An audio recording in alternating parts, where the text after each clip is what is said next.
God damn it.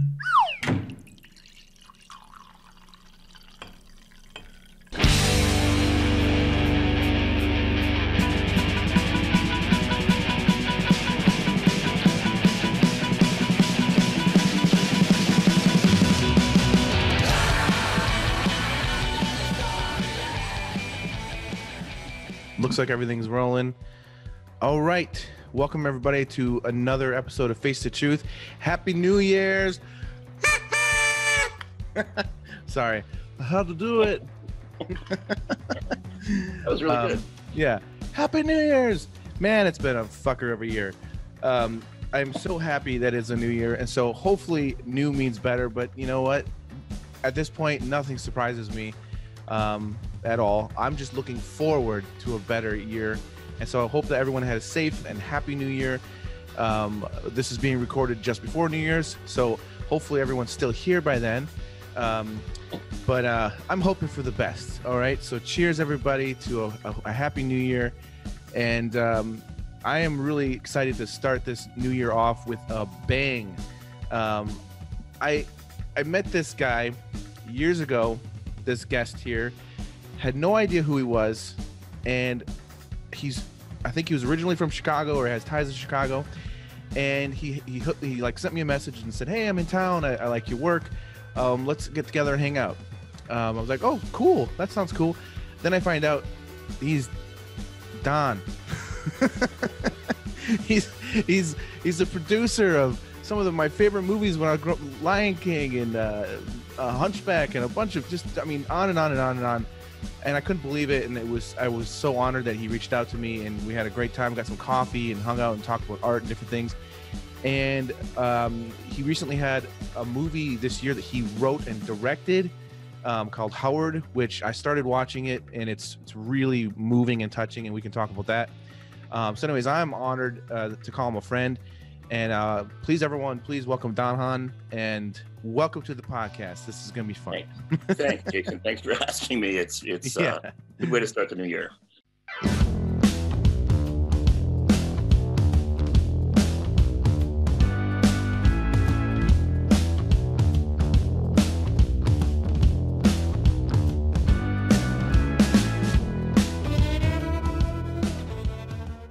Yeah, for sure, man. I'm very excited that you joined me and talk about this stuff. Really, I think you're the first person I've ever had on that is a producer. I mean, I've had some directors on, but you've done so much. It's just amazing to me. Like I said, when you first reached out to me, and you were like, "Oh yeah, I work with Disney." So you didn't like just tell me. I looked you up, and I'm like, "Oh my gosh, okay." Yeah, I mean, I when I was in school, I was a music major and an art minor, so I have kind of a creative background. But I have this impulse to stalk and meet artists who I love, and your work blew me away. This has been a long time ago. I don't know. It was when my daughter was in college at Art Institute in Chicago, and I was born in Chicago, and so I have a lot of ties there. And so I thought, well, I have a free afternoon. I'll just call and see if I can bother you, and and basically tell you that you're great. So that was a beginning of me stalking you for the last many years and just enjoying your work, because to me, you're so. I don't mean to start out with a lot of puffery, but I will. You're so unusual because you do the portraiture, the Time magazine covers, that kind of thing. But then you do the like insane, out of control caricatures, and I don't really know that many people that can do that or do that. There's either kind of caricatured, amazing people, the Peter DeSev, Carter Goodrich kind of people, or the portrait artists, and that's what always. I was curious about your work because you do both so well. Oh wow, thank you so much. And yeah, to be mentioned even in the same sentence with Peter DeSev and Carter Goodrich is that's a happy new year for me. I really love those guys' work a lot. Yeah. But yeah, I appreciate that. That's a huge compliment, and I mean it's funny because I've always been into art, and I always wanted to be an artist. And when I was a kid, I actually got picked on and bullied a lot, most of all my school. You know, and I know a lot of people say that, but I was actually like beat up and spit on and all kinds of crazy stuff for being an artist. And in my school, growing up, if you were into art, you were gay. And so I got picked on for everything. So it was a pretty crazy time.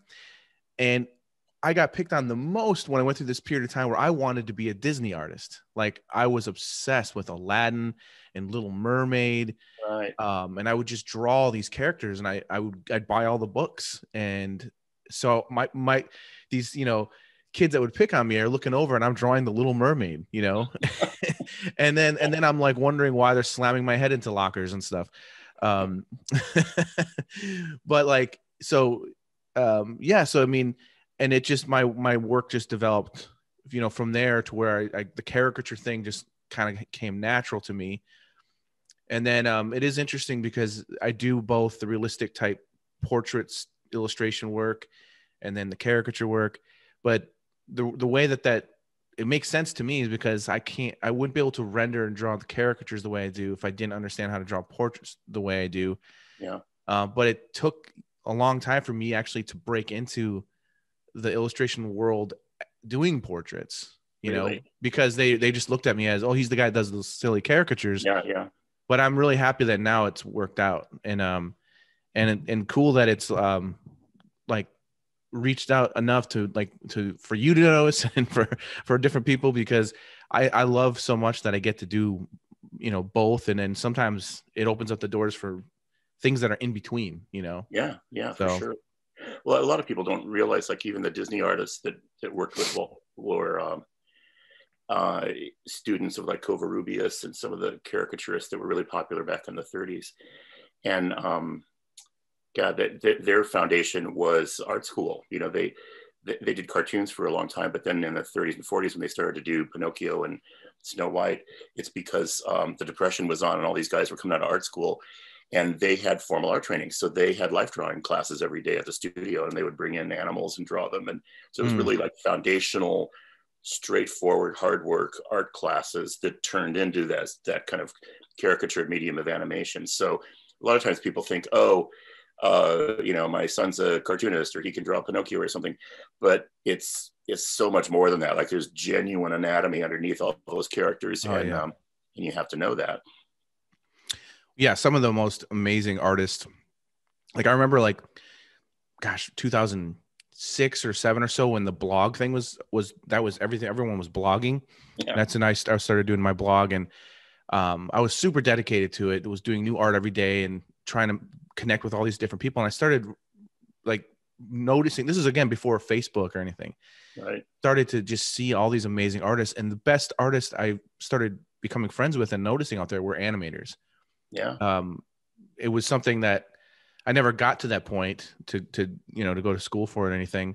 But when I started, like, you know, noticing like Peter DeSev or, you know, just character designers, and then people that are working in animation, I don't remember the guy's name, but this one artist, you might know who he is, just blew me away. And I started following his blog, and he basically was the main background painter for Brother Bear. Very plein air painting type. Was it Aaron Blaze? I can't remember the name, but just beautiful plein air work. I mean, those guys were amazing. They went up to Alaska and they studied with Scott Christensen, who's one of my teachers, who's a amazing painter in Southern Idaho, landscape painter, Western painter. And I know that name. Those paintings in that movie are just unbelievable. Yeah, no, I'm a huge. I have the art book and everything from that movie. But there's no lockers around to smash my head in, people. Yeah, I'll still buy those books. Be careful. Yeah, but anyways, I'm curious. So first of all, I started watching the Howard movie, and I got about halfway through, and I had to finish, but I'm going to finish it later. But wow, it's so amazing. It's just such an amazing story. I had no idea. And it's so cool too that you not only did you wrote it and directed it. How did this come? Was this something that you've been wanting to put together for a long time? Yeah, it really is. I mean, it's funny. About 10 years ago, a little more than 10 years ago, I kind of came to a crossroads in my life and in my head, that I had made a lot of animated films and loved every second of it, and loved the people. Mm-hmm. But I just wanted a new chapter in life. And so I, for some unknown reason, started making documentaries. And I've made a lot of them now for PBS, and now a couple of them for Disney Channel. And what I love about it is it's, 3 or 4 people. So it's not, 200 people and $2 million or whatever. They're small and they're intimate, but all the same storytelling principles apply. And so Howard for me was, I knew Howard, I worked with Howard. He did the music on Beauty and the Beast, and I produced Beauty and the Beast. And he was a friend, a co-worker, and he died during the AIDS crisis, which was kind of a sad shock right before Aladdin came out, before Beauty came out too. And nobody really knew who he was, and his story was kind of untold. And so I over the years, I just thought, I have to figure out a way to get this story told. And I just started making it. It's one of those weird things I do a lot in my life, which is I get really impatient about trying to find people who want to join me or give me money or something like that. So I just start doing it and figure, like, if I leap, the net will appear, that kind of thing. And so I jumped in. I called Howard's sister. I went to her house in upstate New York. I went to the Library of Congress, where all his archives are. And he wrote Little Shop of Horrors. He wrote Aladdin. He wrote Little Mermaid, all the songs in Beauty and the Beast. So a great life in the theater. And then he came to Disney at a time when Disney animation was really on the rocks, making, Black Cauldron and movies that were okay. Even Fox and the Hound, they're okay movies. There's nothing wrong with them, but they don't sparkle, they're not special. And Howard was the one that came in and taught us about story structure and things we knew, but he just underlined, like, here's how you use songs in a movie. Here's how you treat a musical score of 5 or 6 songs in the context of a story, and really educated us on all that. So that's what Howard's about. It's about his life. And yet I wanted to put as much into it as I could about why he was special and what he was teaching us. He was an amazing guy. Yeah, I mean, so far, I had no idea that the Little Shop of Horrors or anything like that. I started getting into that part of it, and it's done so well, and it's got such a smooth flow to it. Just, I don't know, it's really enjoyable. So it's awesome, man. I can't wait to finish it. What's funny, I make my documentaries out of found objects, so there's almost no new footage in it. It's all footage from the 80s, like scratchy videotape and stuff. But I love that. I love the fact that you can get a story told. I want Howard to tell his own story, basically. So I basically put it together with found objects to get it told, and hopefully it works. It was really cool. I enjoyed towards the beginning when I believe his sister is talking about their childhood and how he used to tell these stories.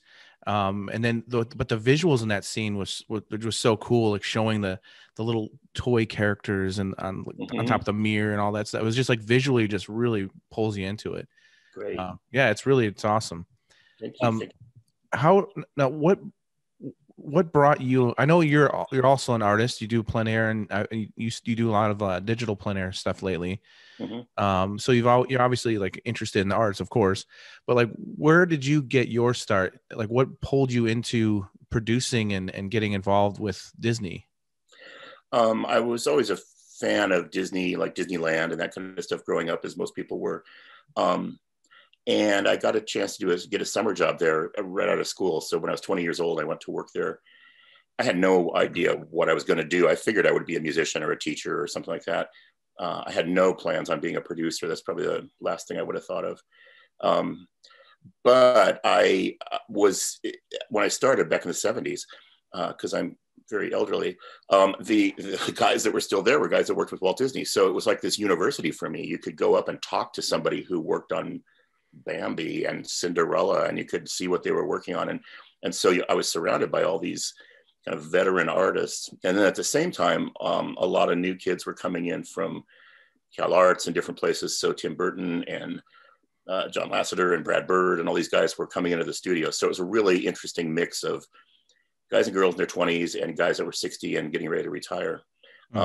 But the good thing is they were generous and they really shared a lot of stuff with us. So I think when I finally kind of made the tip towards painting, I worked in London on Who Framed Roger Rabbit back in the 80s. And in London, I was just surrounded, every weekend we'd go to museums and you're surrounded by great artwork and paintings. And I just thought, I should try to paint, because I knew I could draw okay. But I never focused that much on that side of it. I think I was insecure. I knew I wasn't going to be Glenn Keane or some amazing animator. So I migrated more towards production. And it was Roger Rabbit really where I first was a producer. I was an associate producer on that show and produced the animation. And so I really liked it because I could use my art background. I could use my music background. I love working with people. I'm a little attention deficit. So I had trouble sitting at a drawing board for 60 hours a week and paying my dues the way you need to be an artist like that. So it evolved, but that's why I kind of went into producing. And I admired the producers there. I grew up on movies like Jungle Book and 101 Dalmatians. And one of my first jobs there was working with a guy named Wolfgang Reitherman, and he was the director of those movies. So I'm sitting in his office and I was a little boy having watched his movies. So it was a real circle of life moment. So that's kind of how I got seduced by the process is basically the answer. And stayed around there for, God, 40 years now, 45 years. So about 10 years ago that I decided to freelance. And before that I had gotten into nature movies. I was working on the Disney nature films like Chimpanzee and Earth and those films. Oh, I love those. Yeah. And the funny thing is awesome. It's all the same. It's all story. Yeah. It's all conflict and drama and entertainment. And well, it's great too. Like I've got 4 daughters. Last time we met, I had 2. yeah. So I now have a 17-year-old, a 14-year-old, a 3-year-old, and a 6-month-old. Good for you. And those like the chimpanzee ones, those are my favorite things to watch. I love watching like tons of animation stuff, Disney cartoons and so on with my 3-year-old. She's at that age now where she just wants to see it all. Yeah. And she's all over the place. She loves, like, she's kind of obsessed with Minnie Mouse, but then she wants to see Spider-Man. So I'm like, yes, let's watch Spider-Man. And so I got, it all happening at the same time. But the cool thing about, those, movies like the chimpanzee and the elephant one and different things is they just do such a great job of telling a story that pulls you in, also showing so much about the world and these animals. And she'll just sit there just locked in to that whole thing. And it's so one of my favorite things to do is just like while we're watching is just to look over and just watch her. Yeah. And you just see like the expressions and like her face light up and just it's the best thing ever. They're little sponges. They just take all in. That's so great. Yeah, it's so much fun, man. It's a little crazy around here, but it's fun. The reason it's so quiet right now is they're all gone. They all like my wife took the 2 little ones somewhere else, and my oldest one went somewhere, and quiet. Yeah, enjoy it. Yeah. Now this might sound like a dumb question, but I mean, when I think about someone that produces, I know there's a lot more. That's why I'm curious because, like I said, I don't think I've ever had like a producer on. When I think of it, I just think, oh, that's someone that just puts up money to get a project made. But there's way more though, right? I mean, like what is it that, like, what kind of influence and like pressures or involvement or whatever do you put yourself into to get the project done? Well, pretty much everything. You're generally the first person on, the last person off. And there are producers. If you look at a typical movie, there's 10 producers. What I grew up doing was much more in the studio system and much more about animation instead of live action. So there you typically do have just one producer. And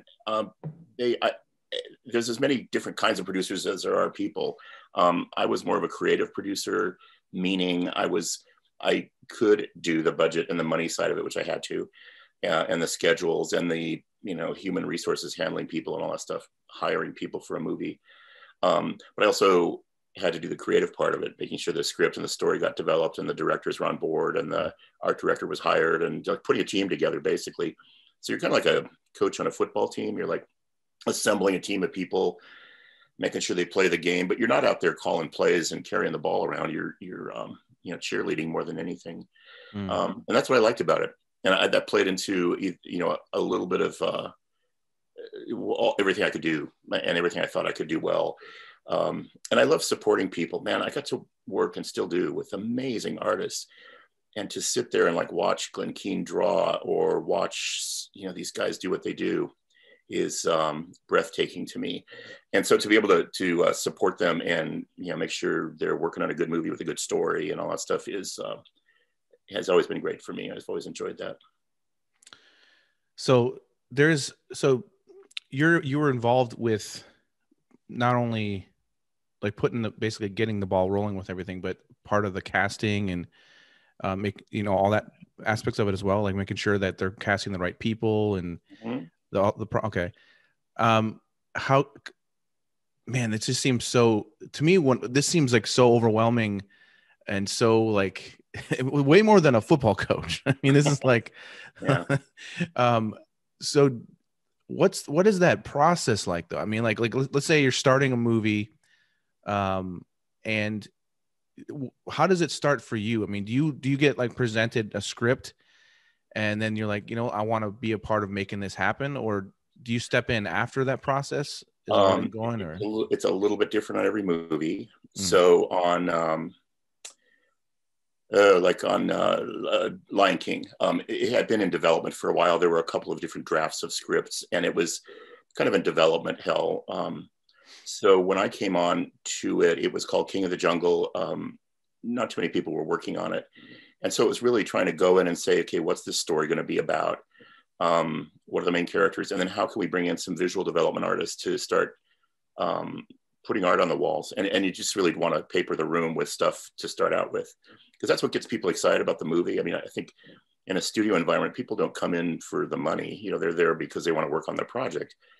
So I would get, there's a great guy named Hans Bacher, who's a German illustrator that came in on Lion King, and Chris Sanders and many other people, and just start literally filling up a room with color sketches and character designs. We sent the team to Kenya, to Africa for a couple of weeks to walk around, take pictures.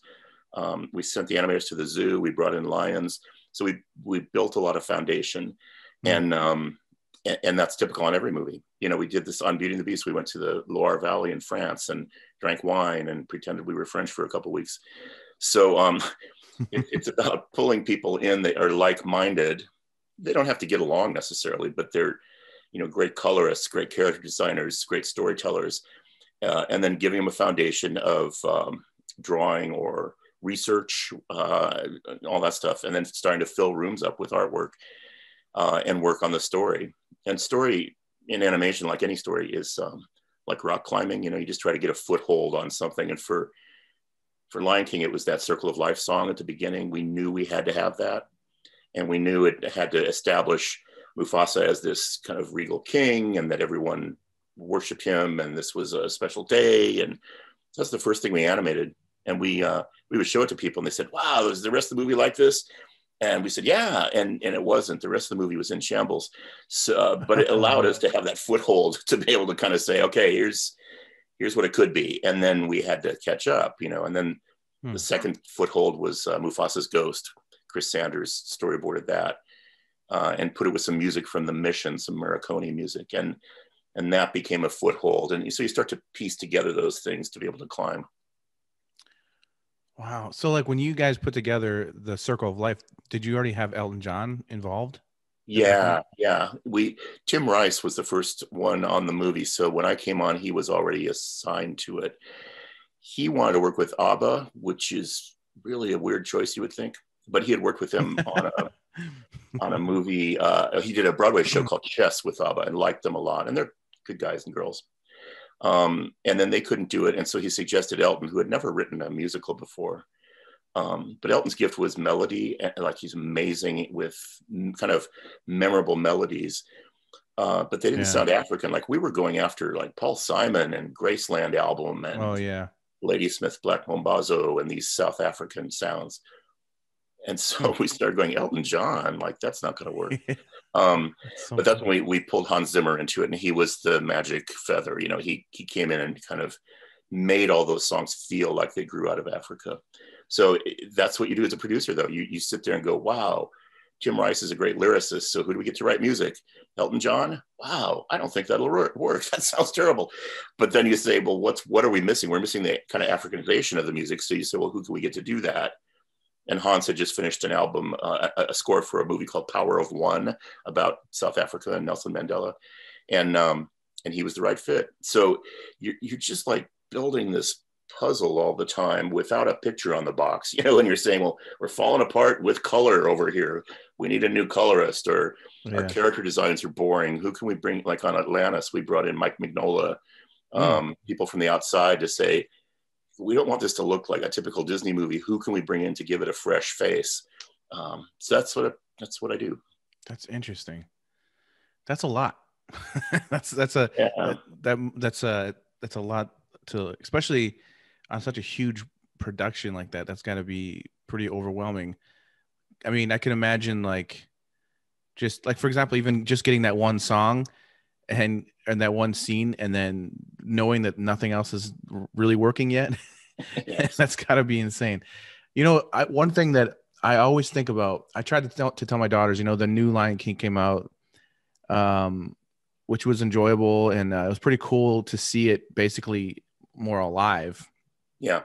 But it's essentially the same movie. I mean, there's almost scene by scene in a lot of it. Yeah. And that was kind of cool to see that, and it was interesting, and it was mind blowing, the technology that exists now that you can do that. It's incredible. But I try to tell my daughters, like, there's nothing, like, I know you're going to think I'm being weird. And yes, I was just a young kid at the time, but I remember sitting in the movie theater the first time I saw the trailer. And I think it was that whole opening was the trailer. It was. Yeah.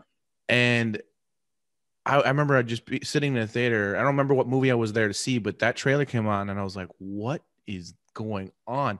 Because there was never an animation like that before. Yeah. It had like these camera moves and these angles and it just looked so huge and epic. And then when the elephants start coming in, the whole theater was just shaking. Just, I'm just like, and then it finished, and you're like, well, I want to watch that movie now. Like, it was really like such an epic commercial. That was just amazing. That's got to feel pretty good though, right? When it was all put together and came out and just was awesome. And you don't really know that until, you know, your head's down working, and you know this feeling. You're working, trying to get a good thing done, and you don't think about whether it's going to be well received or not. And then when it is, it's a nice bonus, because we just weren't sure. You know, the story was like Hamlet in Africa with music by Elton John. That sounds awful. It just does. And but it turned out okay, and it really was gratifying. And it's funny that Circle of Life ends with that big boom, you know, that Hans Zimmer put on, like a big bass drum. He did that. He told me later that he was orchestrating and arranging Circle of Life, and we were due to come over to his studio like at 4:00 in the afternoon, and he wasn't quite done, and he had like other things to add on to it, but he couldn't finish in time. So he just put this huge percussive boom on the end of it. And then we walked in and had, you know, listened to it and had this big percussive thing on the end, just because he couldn't quite finish what he wanted to finish. But we ended up saying, oh, that's spectacular. And so we kept it. So a lot of times the accidentals are what stays. And I mean, that's why I love painting, because sometimes it's the accidental that allows you to discover something you wouldn't have put in intentionally. And I find painting that like so close to the process of filmmaking, where you're kind of roughing in things and layering like crazy and scraping off parts of it that don't work. And, you know, so it's very much akin to making movies. Yeah. And there's a part in the middle of every painting where it doesn't look very good. And part of you, it's a struggle to even go through with it, because it doesn't feel like it's working. Yeah. And it's that struggle that you push through, and all of a sudden it starts to come together, and you just stick with it, and you just trust your own instincts. Yeah. And then it comes together and you're like, oh yeah. It's that, like, it's a relief sometimes.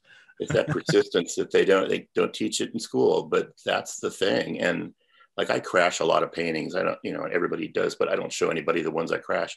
But I put a lot of them, you know, just on hold in a file somewhere, because I'll come back to them or not. But the same's true with making films. There's a lot of stuff that goes wrong, and you either discard it or come back to it. but it's that process and that kind of heroism of being able to go back to things that sucked that allow you, and there's a good amount of fear involved too, where you go back and say, this can't suck, it has to be better. And you just revisit it and revisit it and revisit it until it's right. Yeah.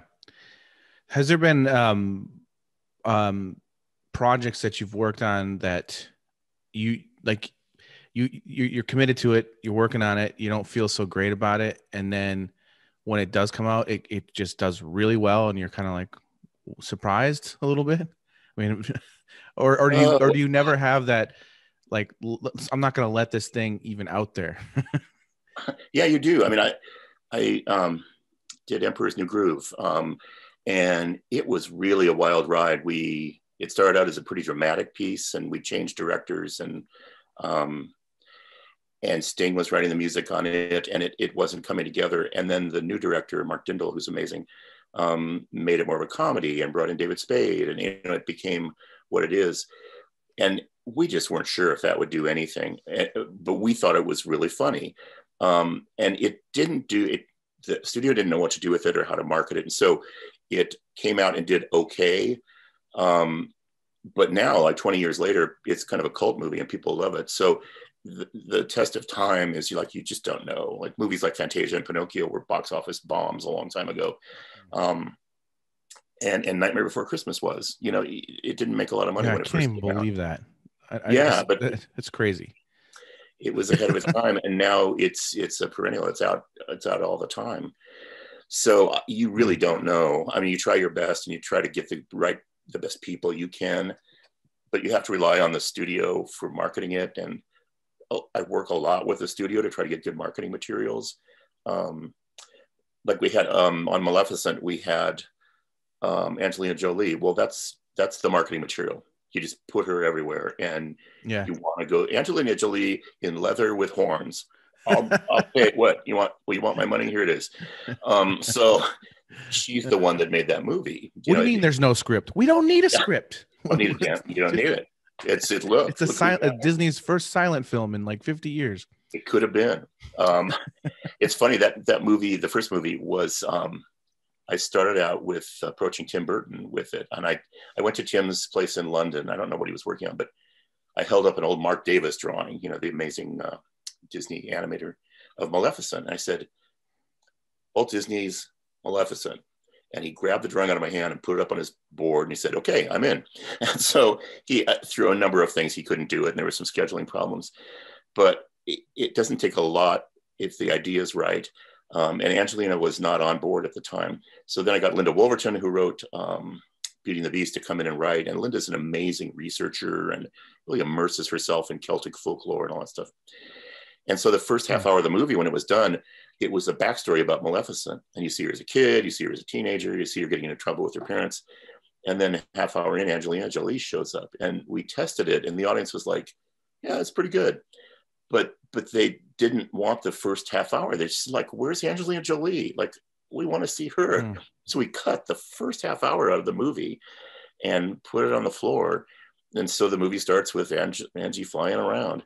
And it's really satisfying. You go, oh, this is why I paid my, $20 and let's go. So it's just funny. You never know. We test movies a lot and try to get audience reactions. And we change them a lot. That we tested Lion King like 11 times, I think. And it changes a little bit every time. Oh, it's got to be even more intense though with the animation, because I mean, if you decide to make changes, that's just back literally to the drawing board. I mean, yeah, but what I like about animation is you can make changes. Like when Angelina Jolie left the movie, she was gone. You can't get her back for reshoots. But if you have to redo something on an animated film or add a song or something like that, your sets are built, your animators are there. You can do it at the last minute. It's why Pixar movies are so good. It's why Disney movies are so good. Is you can revisit them all the way up to the end. You can refine them. So that is true. That's definitely a good point. But still, I'm thinking of because that happens in my line of work where, you worked just sometimes literally to the last minute. You get it done, you send it there, and you're just like, oh, okay, it's done. and they'll call back and say, hey, we love it, it's really good, but we have a different idea and we want to change this and this and this. I'm like, oh, but what about the timing? They're like, oh, we actually have a few extra days. I'm like, oh, do you now? You have a few extra days. Okay, so then you go back. So but it's almost for me, it's almost like my drive was gone, my passion for this. I thought I was done, and sometimes I'm like, oh good, I wanted some extra time, so it works. But Yeah. that's more like how I look at it. It's like, I don't know, I think sometimes in my mind I seal it and deal it, like it's okay, we close this one. Yep. But so that's another thing too for you as a producer. You have to deal with all the emotional artists who are like maybe attached to a certain thing too, like Yeah. they don't want to change it, or Yep. reluctantly they have to, and so that's got to be fun. It's hard. Animation is really collaborative.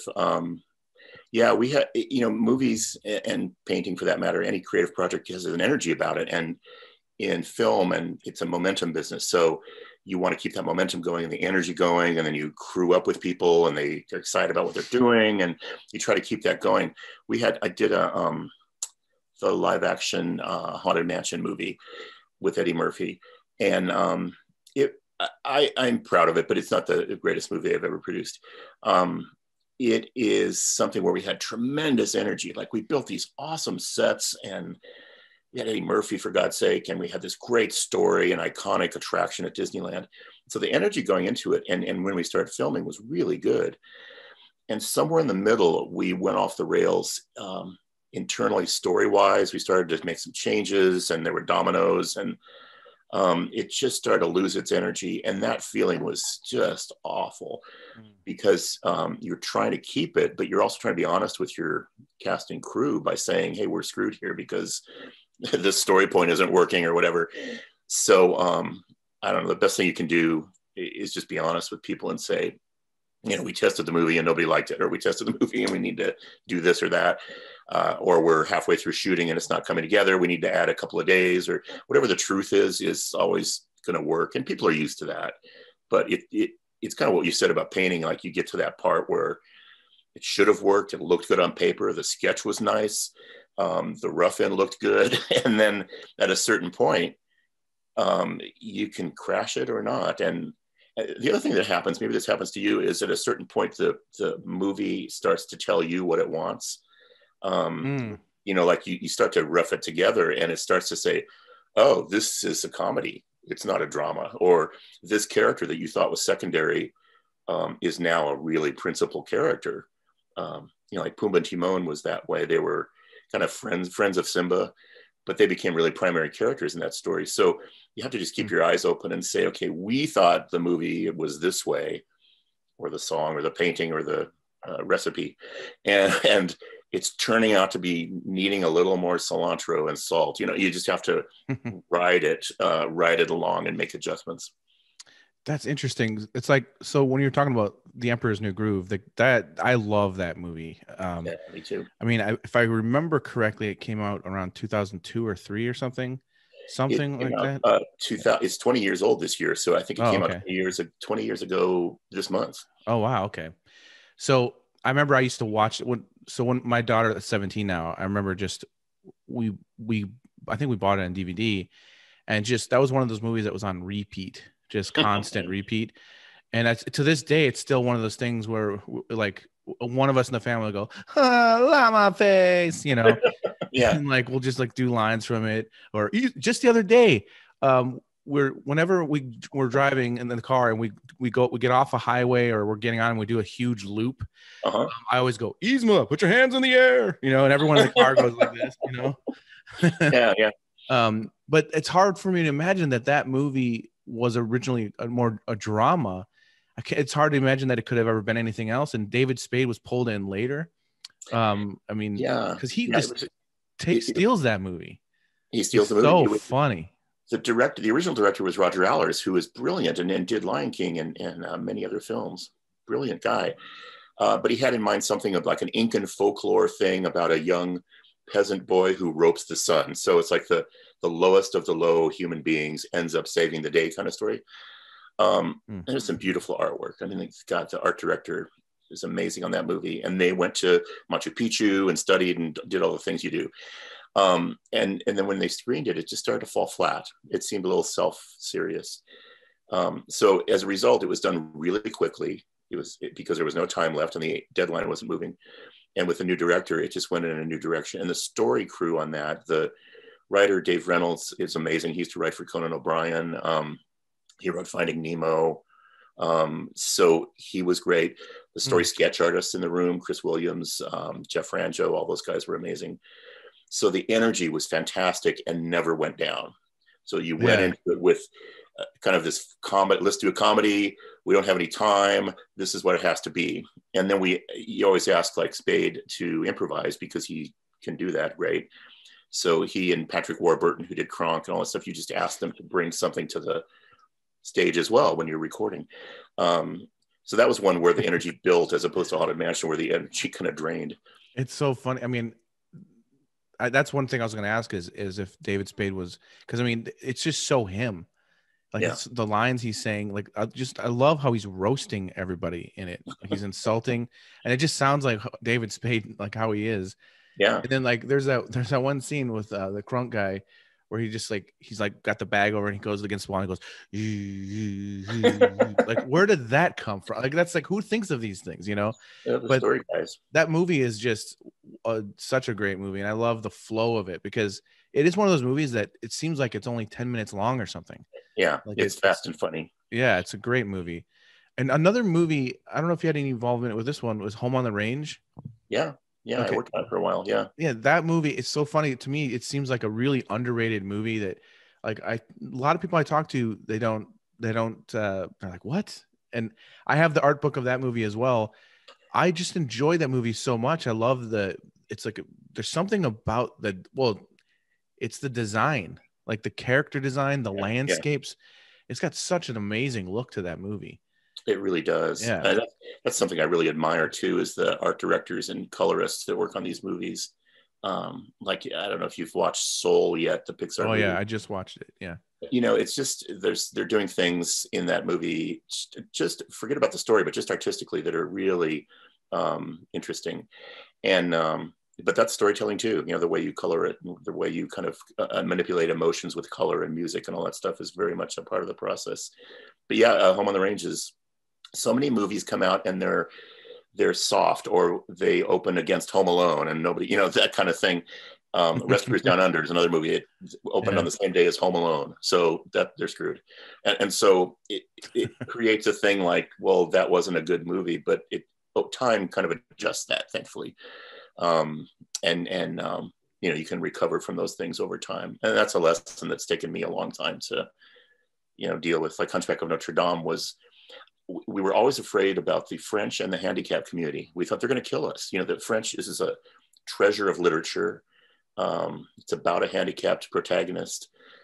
But in the end, they were the two groups that were most supportive and loved that movie. You know, that movie is so huge in Europe and has ended up being well received everywhere. But it was not guaranteed that one would hit.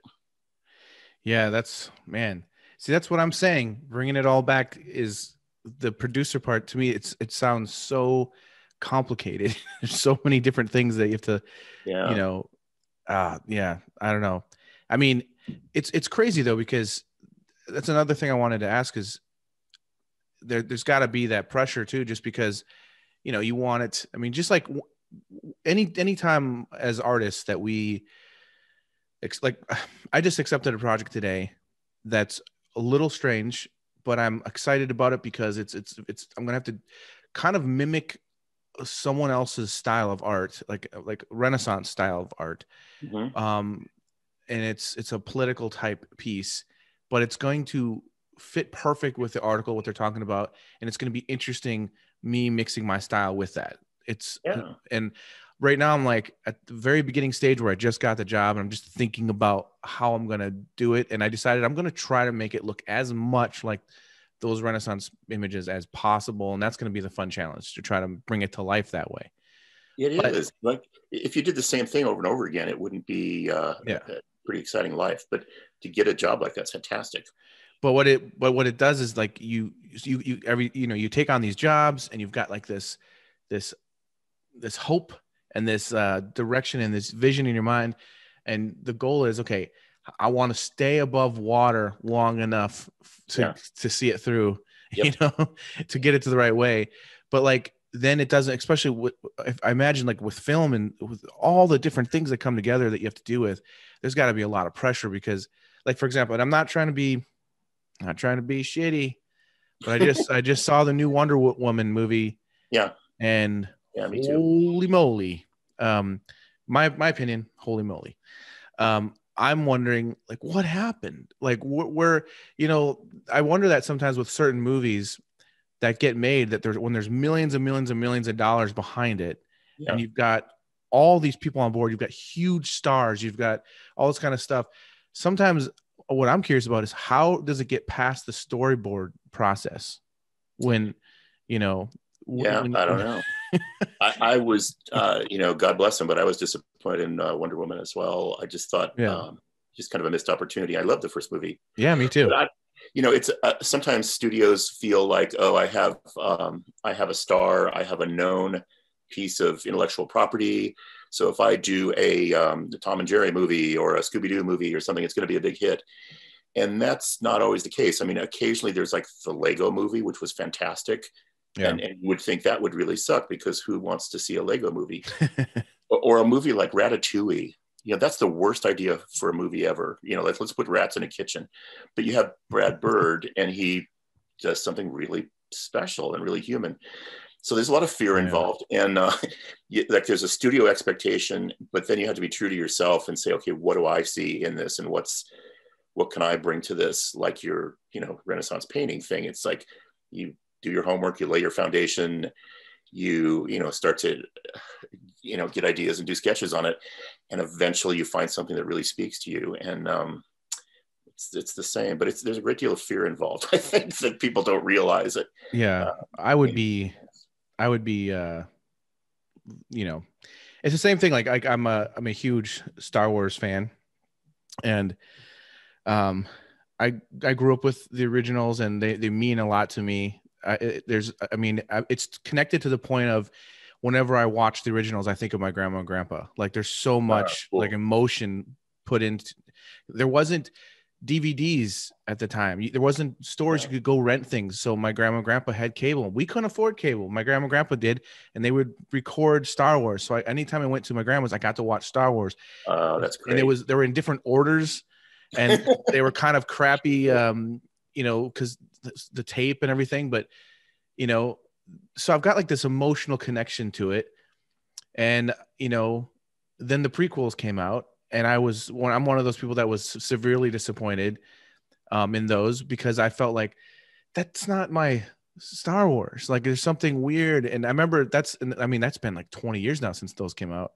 Yeah. And there's aspects of them that I do like.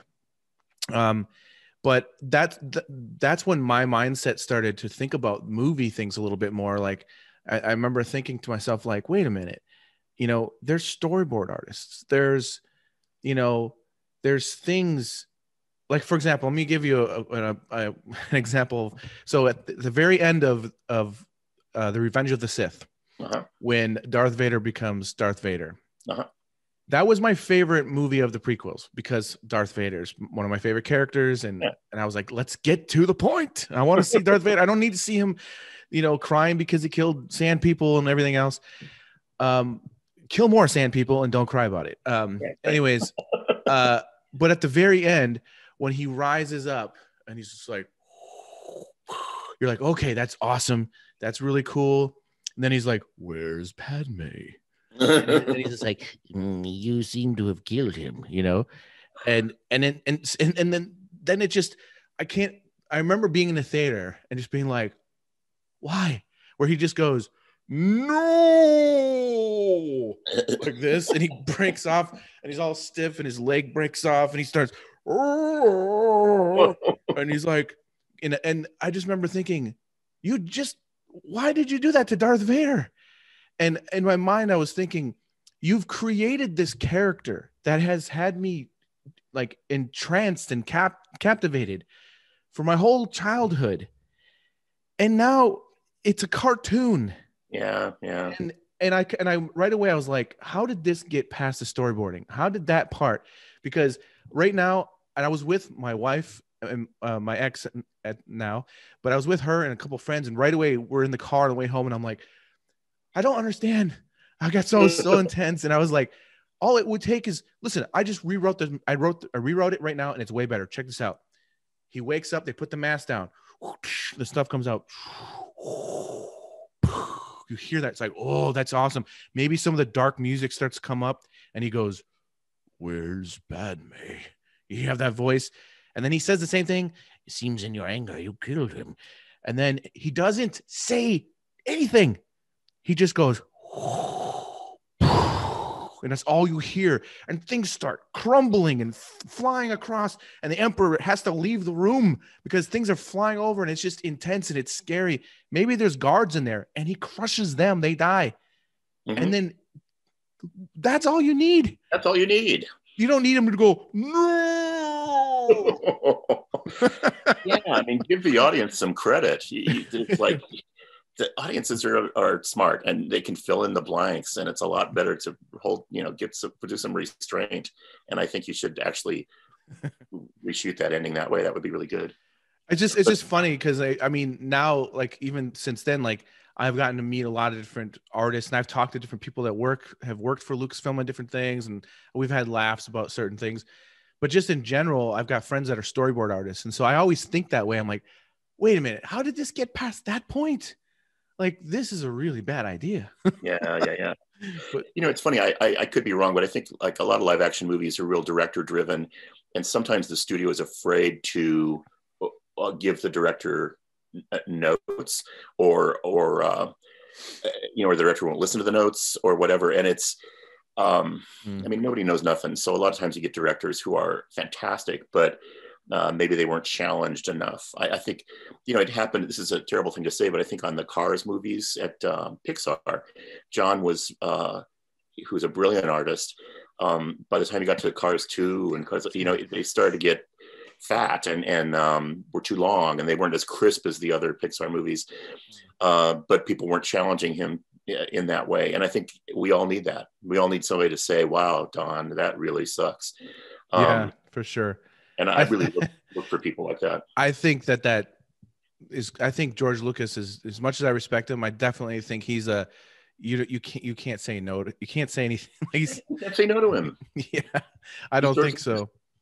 I mean, it's one of the reasons why I think Mandalorian works. I think Favreau's a genius. I mean, he really, I got to work with him a little on Lion King, but they're doing that very round table. So they have new directors for each segment. They have 3 or 4 or 5 people around a table discussing story. They have people keeping track of the mythology. And, a lot of the major Star Wars movies went off the rails, but the Mandalorian series seems to be satisfying people because it's well baked. It's really critically examined, and the way they're shooting it is very forgiving, so they can do reshoots and things. So that process for Disney Plus seems to be working better. Yeah, and specifically the last episode, the finale, in my opinion, personally, was the best hour of Star Wars I've seen since 1983. Yeah, I mean, I got emotional when I saw it. Like I had chills the whole time, and I was like, "Oh my gosh, that's what we've been waiting for 30 something years." Was that? Yep. Or Baby Yoda, it's like, there's so much that they did that they, like, people will say, "Oh, it's catering too much to the fans." It's like, what? Yes, please. We're the ones that want to watch Star Wars, oh yeah, I know this sounds funny, but I'm assuming you saw it, right? The last episode. Yeah. So at the very end, when Luke is on the elevator with holding Baby Yoda and R2-D2 standing next to him, I go, "That's a lunchbox." Yeah. Yes. And that's the highest praise you can give it. Yeah. It is. Like, you just did it. Like, that's, and my daughter's like, "A lunchbox." I'm telling you, they just, that image right there, that was with the cloak and everything, and Luke and holding the Baby Yoda and the R2. It's like, yep. I got chills. Like, they just, they love the, and here's another thing I was telling when I was geeking out that night, I was like, you want to know why this is so good? Because Favreau and Filoni, those guys are my age, and they grew up with this, and this is their love, and they're telling the stories how they've wanted it to be. Yep. And it makes sense. It's like years from now when there's like Harry Potter remakes with kids that grew up on Harry Potter, you know, like I'm sure it's going to happen. Or not maybe remakes, but whatever. Right. But it's interesting because like I felt so connected to it. I was just like, man, I just, well, it feels authentic. It feels like it meant to be. And that takes some thought, you know, and you know, maybe even some courage once in a while to do that. And I just think they're brilliant at it. I think that, you know, that series is really sustaining Disney Plus, along with a lot of other great programs, but that's kind of the core of the whole thing. Yeah, and for sure. And rightly so. You know, it's just epic. It's mythological. It's everything you want. Oh yeah, I was very happy. I was hoping for the whole time. I'm like, come on, please, don't do some weird thing. Give us what we want. Give us what we want. And it's not that whole series is not star driven. It doesn't have you know, like Tom Cruise in the middle of it or something. It's just good story. They do a great job of just the overall aesthetic, the look, like they really committed to it, you know. So I love it. Yeah, that process of shooting with a giant LED screen and stuff is really exciting because it just opened a whole way of making movies, especially with the COVID thing going on, where you can have a more controlled environment. So smart guys. It's really awesome. Yeah. Hey, and by the way, before we go any further, before I forget, there's a few fan arts drawings of you that I want to share with you. Oh no. Yeah. So let me try to share my screen here and let me know if you see this, and then we'll go through these real quick. So do you see it? I see Jason has started screen sharing. Oh my God, that is brilliant. You know what I love about good caricatures like this one is people are not trying to be nice, you know, and this is flattering in every way, and yet it's honest. So that's brilliant. That is damn brilliant. This is by Jacques Lemonnier. Fantastic. Yeah. God, very so nice people out there. And thank you, Jacques. It's not letting me go to the next one for. Oh wait, here we go. So here's the next one. This is also good by Dominic Zeilinger. Yeah, I can put this on the side of a van, I think. Yeah, it's fantastic. It's awesome design.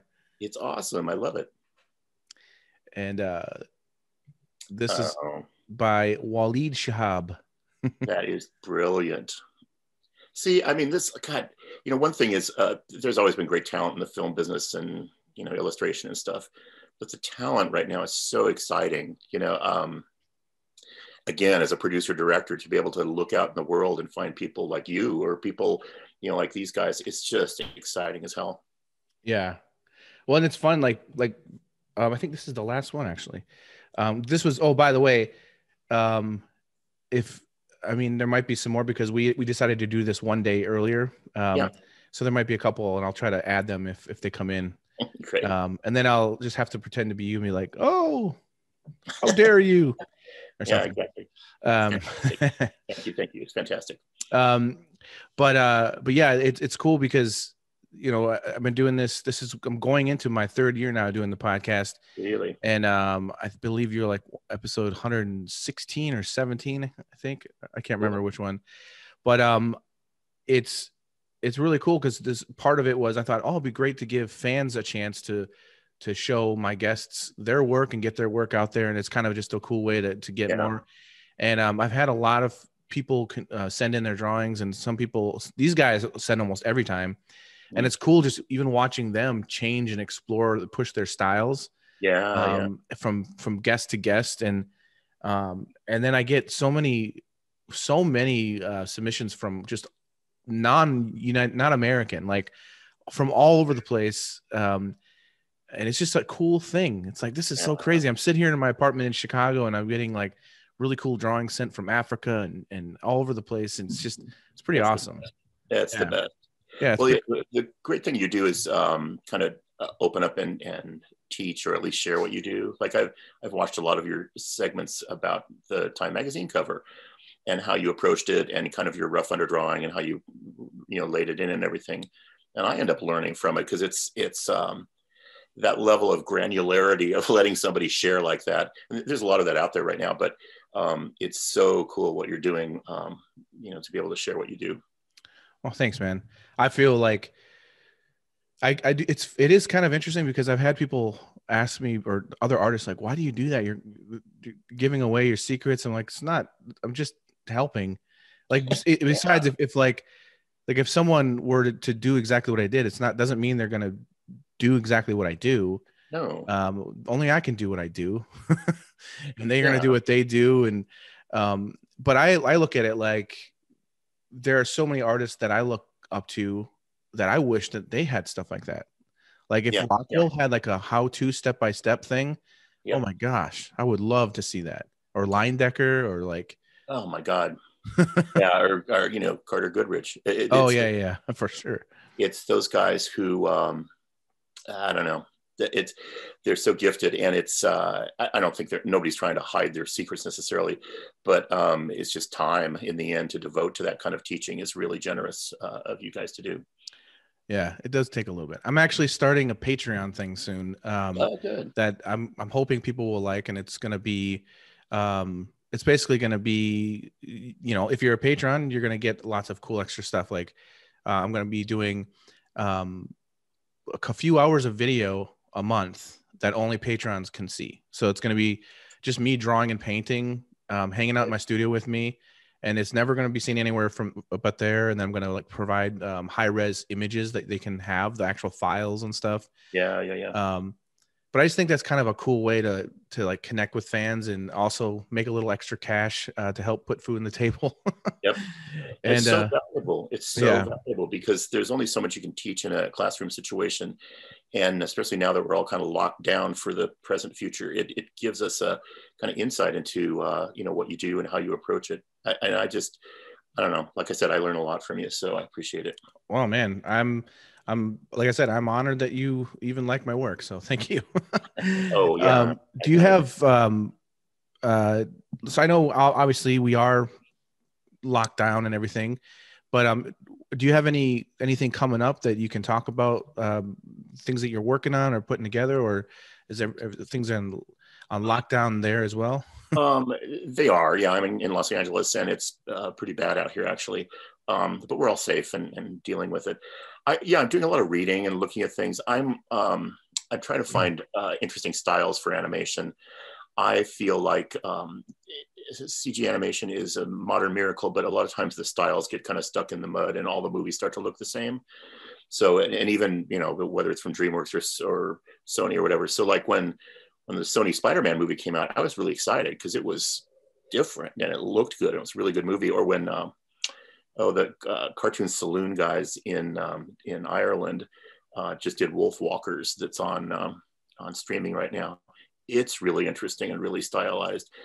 So some of what I'm doing is looking for stories that, can carry with them a new, interesting approach artistically, because I think it needs that. And I'm at a point in my career where I can make stupid mistakes and try to do something like that. And then I'm always looking for documentaries. I've been on this kick of doing documentaries about my artist heroes, like Howard was one of them, but doing something about like a Leyendecker or a Wyeth or a Age of Illustrators guys. Wow, that would be so awesome. It would be awesome because they're generally untold stories. Everybody knows about Norman Rockwell, and so that's fine, but nobody knows about Dean Cornwell, some of these really fringe kind of guys that were amazing. So I'm looking at a lot of those stories just to see, is there something there as a documentary that could be kind of like what you're doing, kind of like expose a story and understand that these guys and girls suffered as much as we all do, and they didn't know what they were doing. And making anything creative is hard work. Yeah, man, that would be really, really cool. I would love for you to do that. Yeah. Just for my own jealous or selfish self. Yeah. Please do it. Yeah, man. I have I really love Leyendecker a lot, and I didn't know much about him. And I couldn't find any books or anything about him. And then one time years ago, I was doing a workshop in Toronto, and there was like a I can't remember. It was some kind of comic convention in Toronto that I was at. And I was in this book section and found this one book of Leyendecker. And I think it's one of the only books that's ever been put out. Yeah, I bet I know but what it's it is. just amazing. It's just like one of my favorite books ever. And I've just like flip through it all the time. But it's cool because it's the first time I ever heard like they talk about his struggles. And it was just so interesting to see like from this is another reason why I do this, because when I was a kid growing up, and there's like Mort Drucker, Jack Davis, and different artists that I really was influenced by. Yeah. I didn't know anything about them. There was no information. There was no internet. There was no anything. And they're not human. They're like gods. They're like something else. And, it was really trippy. I got to talk with Drew Struzan recently. I had him on my podcast. Oh, really? He's great. And I was like, I couldn't believe I was talking with Drew Struzan. Yeah. He's a person. He's a real person. Because like you just put him on this certain thing in your mind. And so this is a chance to be able to talk with people. That's why it was so exciting to talk to you about these things. Because like, I know like some of my questions might be a little bit like, well, of course this is what producers do, Jace.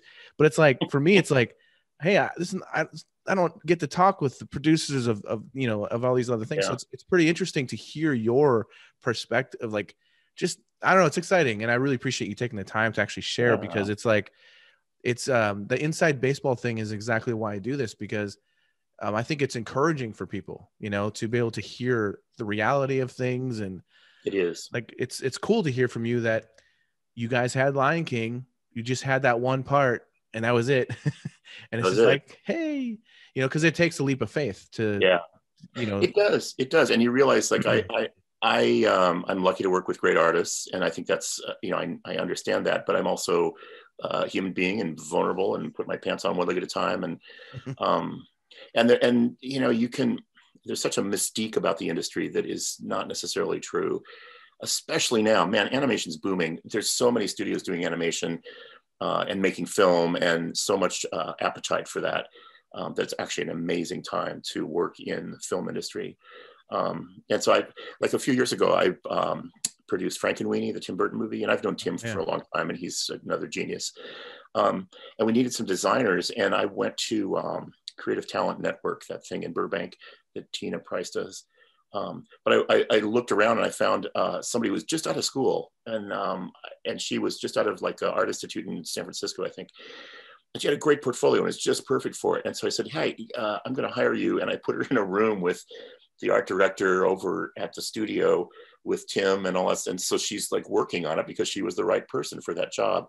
So there's a million ways to kind of fall into work like that. And you just have to stay strong and realize that it's bumpy for all of us. There's no easy, none of us are born with anything particularly except curiosity. And it takes a lot of hard work and a lot of luck. I mean, I love that. And I love Tim Burton. And I've seen a few of the documentaries about the making of Nightmare Before Christmas, and his involvement, and then the director's involvement, and all the different, it's just,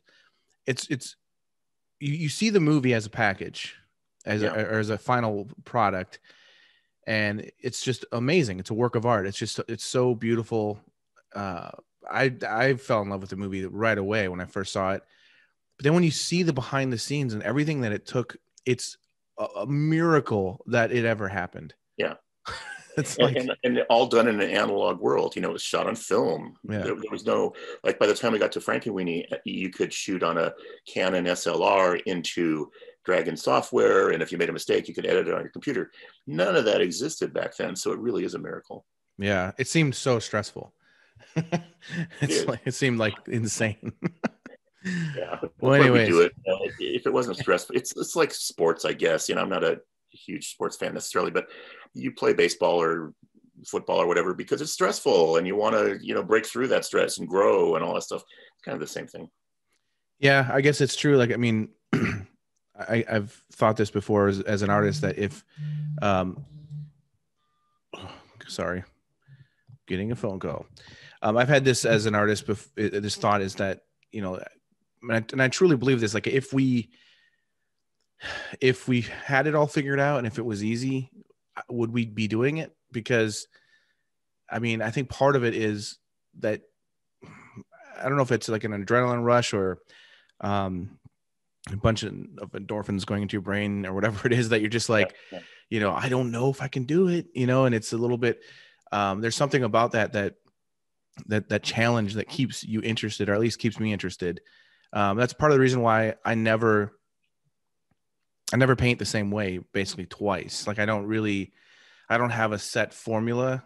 You know, I have the foundations are the only thing that I think about, like strong drawing, values, temperature, you know, soft edges and that sort of thing. Mm-hmm. But I might start with the mouth. I might start with the whole shape. I might directly paint in color. I might do an underpainting. I might just do it all in reds and who knows. And I don't always know what I'm doing. Right. But as long as I stay true to like the foundations that I believe in with the painting, like my aesthetics, it doesn't matter what colors I'm using. It'll turn out. Yeah. You know, it'll have that quality.